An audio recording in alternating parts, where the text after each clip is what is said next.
respeitante à tarologia, ao tarot, como vocês sabem, eu sou tarólogo, espiritualista, sou de Braga, Portugal. Ao longo do meu período, do meu tempo de aprendizagem que me levou a permitir fazer as consultas que faço convosco, também eu passei por essas fases em que nós somos mais impacientes, em que queremos às vezes que as coisas se resolvam e corram rapidamente e que se solucionem rapidamente. Eu vim aqui só hoje também para vos dar uma forma prática e rápida de vocês poderem entrar na tarologia ou no tarot de uma forma mais rápida. Vamos partir do princípio que vocês já conhecem o significado das cartas do tarot, que você está muito impaciente e quer começar a dar início a qualquer coisa, mas não vou deixar de não vos fazer aqui um preâmbulo sobre a situação. Se você for impaciente demais para se demorar na leitura das instruções de uso de qualquer livro e preferir começar logo as suas experiências, faça da seguinte forma.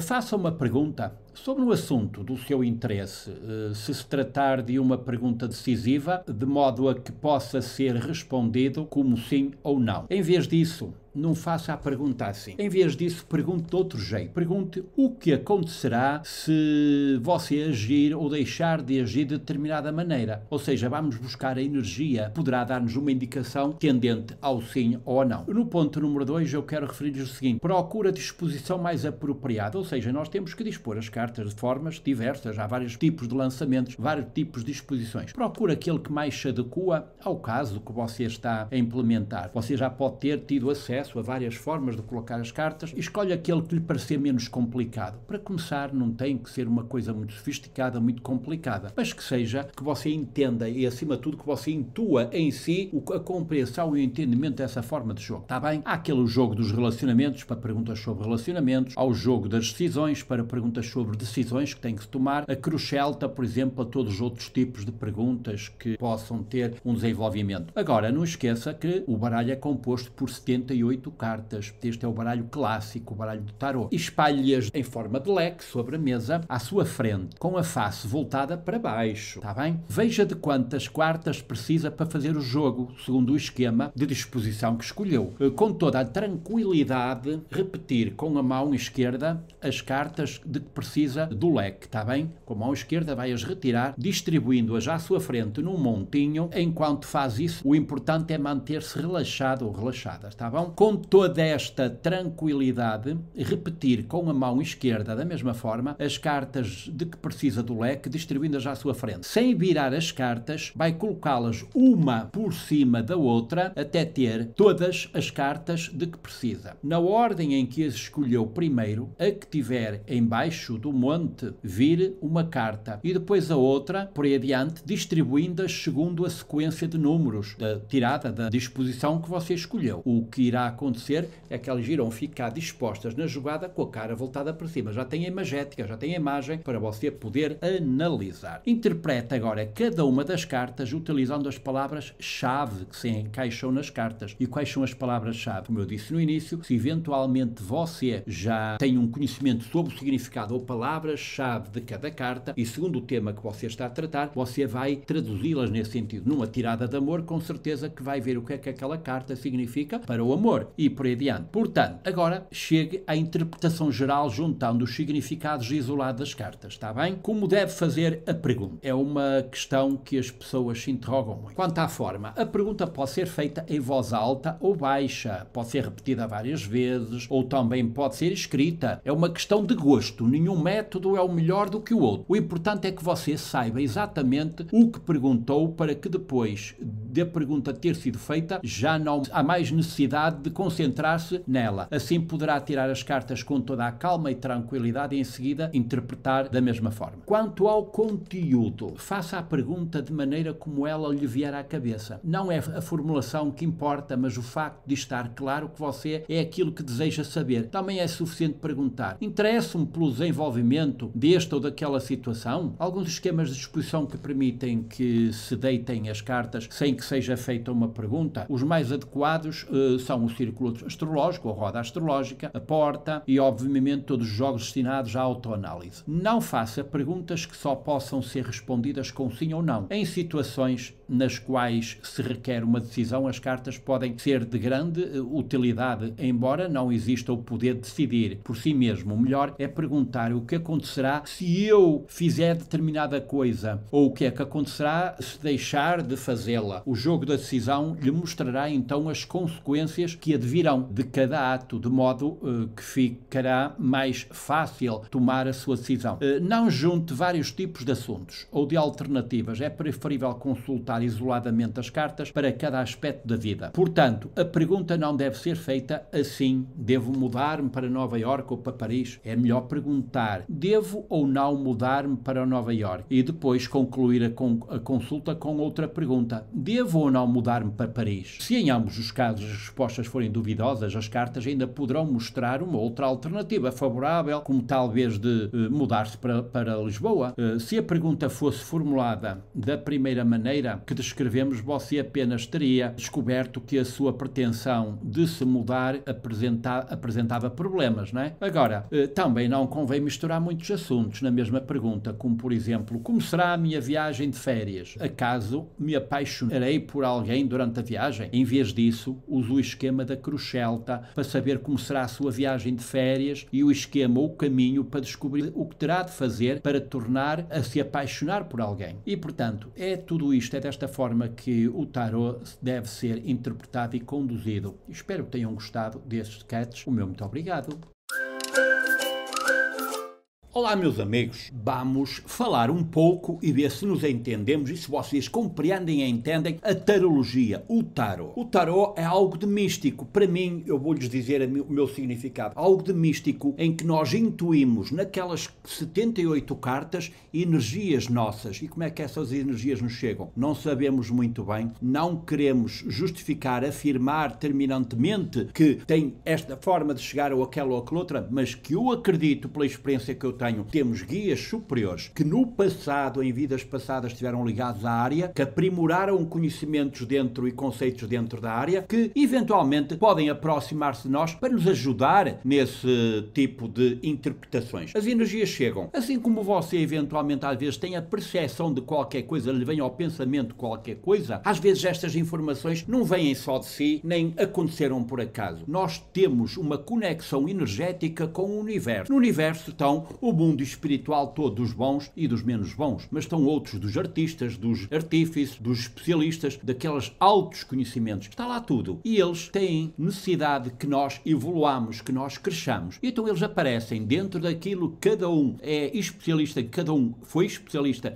e cada um está determinado, e eles vêm indiretamente ajudar-nos. Daí eu dizer às vezes nos meus diretos: nós temos à nossa volta cerca de 5 espíritos que não sabemos o que é que eles querem de nós. E eu dizer que mais de 50%, mas vamos ficar por metade dos nossos pensamentos não são nossos, são-nos induzidos por outras forças que estão do outro lado. E falando ainda sobre essas energias que nós não entendemos, não vêm das cartas, vêm simplesmente da nossa conexão com a informação visual que nós temos sobre a carta. Aquele que estudou, aquele que aprendeu, há mais qualquer coisa, mais alguma energia que está ligada a ele que o faz desenvolver e discernir o que aquilo significa, o que aquilo complementa, o que aquilo diz. Porque ele aprendeu, mas não aprendeu sozinho. Houve outras forças, outras energias que complementaram essa informação. Não há bons nem maus tarólogos. Existe simplesmente a vontade de estar ou não estar. Quando nós fazemos com amor e com dedicação e com vontade, as coisas acontecem, evoluem. E se você quer ser um ótimo tarólogo, pode sê-lo.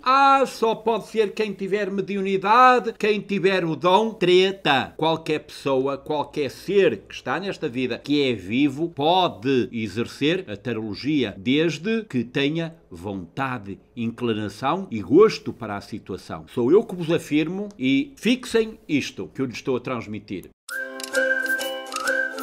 Mas vamos entender e compreender as cartas do tarot. As cartas do tarot, os arcanos maiores, composto por 22 cartas, dependente do baralho. Eu estou aqui a usar para vos falar o tarot universal. Começamos sempre a carta número 1 ao 22. Mas nós temos aqui a carta número 22, que por sua vez será o fim, mas também o início de qualquer coisa na nossa vida, de qualquer acontecimento na nossa vida. E então, em qualquer facto, na evolução de qualquer coisa na nossa vida, seja ela qual for, um emprego, um trabalho, uma situação, um relacionamento, uma situação que está a acontecer na nossa vida, nós passamos sempre por fases que identificam energias significativas de como está a decorrer tudo isso.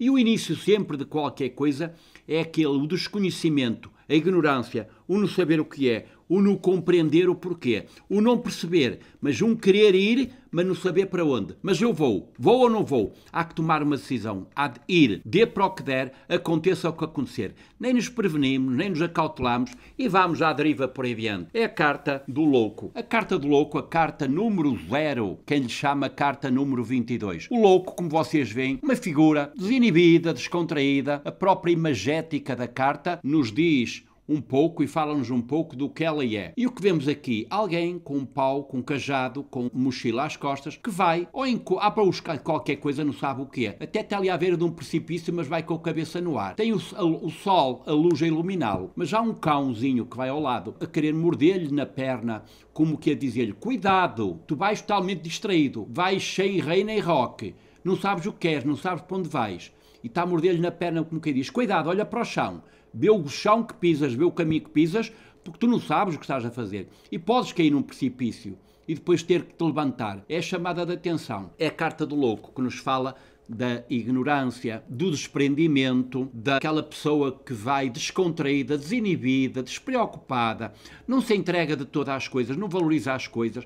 Vai porque acha, algo lhe diz, tenho que ir. À procura de alguma coisa tem que acontecer para eu ir. A carta do louco, se nos sair numa jogada, podemos fazer uma tirada de uma carta individual ou um conjunto de cartas. Vocês provavelmente já foram a algum tarólogo, aqueles que não foram ficam a saber. Há jogadas, há tiradas, há sistemas de observação de informação, pode ser constituído por várias cartas.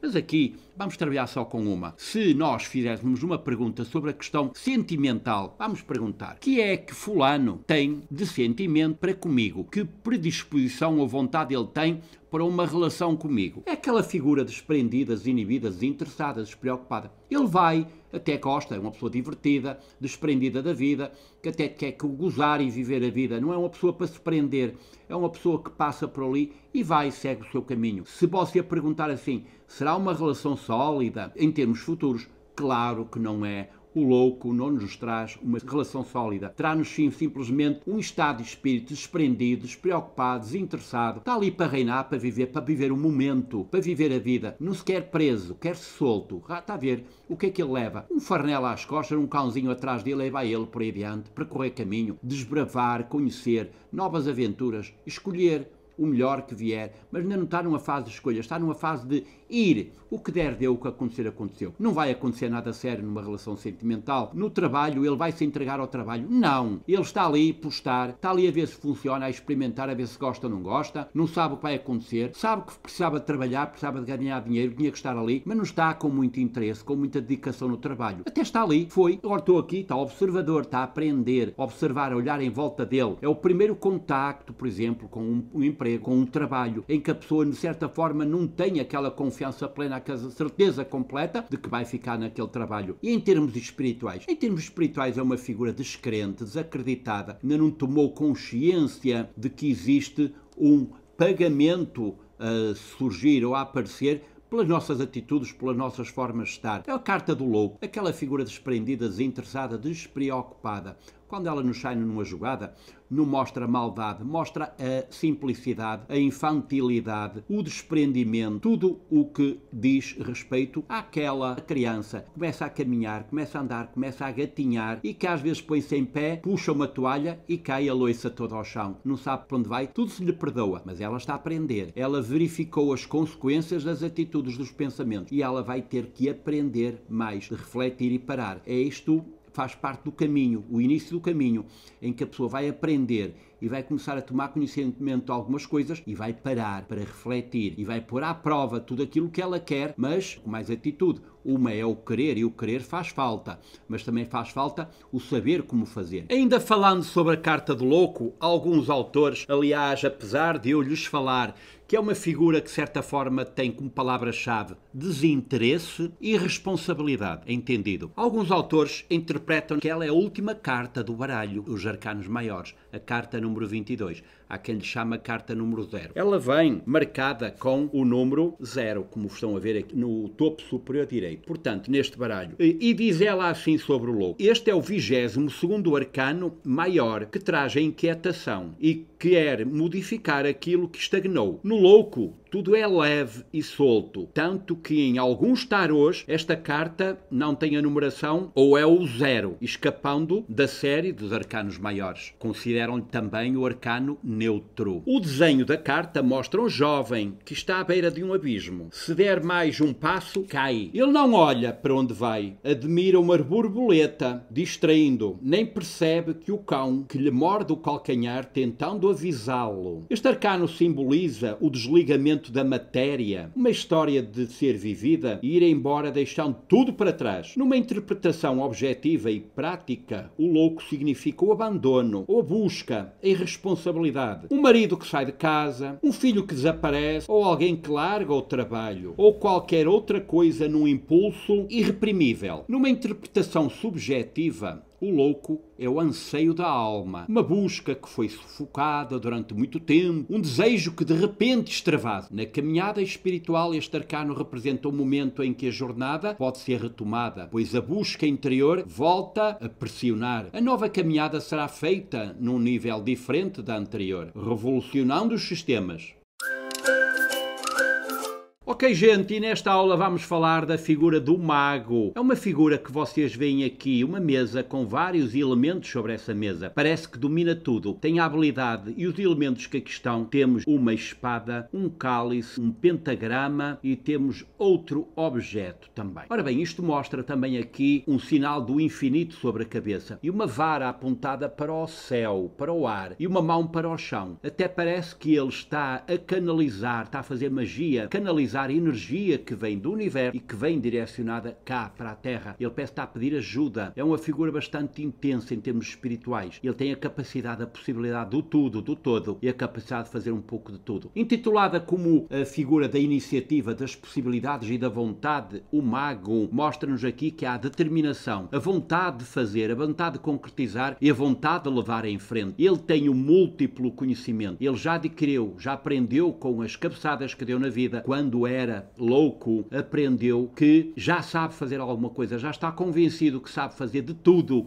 e é aquele tipo de energia que está na pessoa em que ela é decidida e determinada a fazer tudo um pouco, determinada a fazer tudo, capaz de fazer tudo. É uma figura esforçada. Em termos de trabalho, eventualmente pode ser uma pessoa que chega ao seu emprego e está determinada, é polivalente, é capaz de se iniciar tão bem numa coisa como noutra, como noutra, como noutra. Está apta para qualquer coisa. Claro que nem tudo pode correr bem, no final se verá, mas ele está determinado, está a figura da vontade, da determinação. Numa relação sentimental, se você pergunta, vai chegar alguém à minha vida? Com certeza que vai entrar alguém, sim senhora. É uma carta positiva, é uma carta de chegada de alguém, é uma carta positiva. Em termos de trabalho, sim, vai entrar, é uma carta positiva, uma carta de iniciativa, de vontade, de coisas que vão acontecer no sentido para a frente, nada para trás. Ele está decidido a evoluir, a implementar e a crescer. E se formos agora ver o que é que nos diz a nossa autora no seu livro sobre a figura do mago, eu vou-lhes dizer. É o primeiro arcano maior que dá início à série. Indica um jovem, saindo da adolescência, que vai pegar em algo que está sobre a mesa. Esta mesa pode ser vista como um altar e em cima dela estão 4 objetos simbólicos. Uma taça, um punhal, um pergaminho e uma grande moeda. Parece que ele quer ajuda superior para fazer a sua escolha. Por isso ergue o braço esquerdo segurando um pequeno bastão, que recebe a energia vinda do alvo. O mago capta a energia e dirige-se para baixo apontando o braço direito para o chão. Ele é um canal através do qual as vibrações divinas passam para o mundo da matéria e precisa de ajuda porque é um aprendiz, pois ainda não sabe fazer tudo sozinho. O punhal que se encontra sobre a mesa é o símbolo da luta, da energia sexual, do poder e da vitória. A moeda é o símbolo do mundo material, dos bens e do dinheiro. O pergaminho está ligado simbolicamente à inteligência, ao estudo, à espiritualidade. A taça simboliza as emoções, o coração, o amor, a sensibilidade. O bastão é um símbolo de sabedoria ou de mestria e o mago é pequeno porque ele ainda tem pouca sabedoria e quase nenhuma mestria. Estes mesmos símbolos irão aparecer muitas vezes noutras cartas, mais acentuadamente nos arcanos menores, representando os naipes dessas cartas. Portanto, o nosso mago que aqui está, vamos entendê-lo e considerá-lo como aquela figura que nos mostra a iniciativa, as possibilidades, a vontade, as coisas vão mover-se, vão mexer, se vão acontecer. Olá pessoal, nas próximas edições vamos analisar mais cartas do tarot. Analisamos a carta número 0 do louco e a carta número 1 do mago. Subscrevam o meu canal para ficarem habilitados e terem acesso a mais vídeos. Ponham um gosto ali.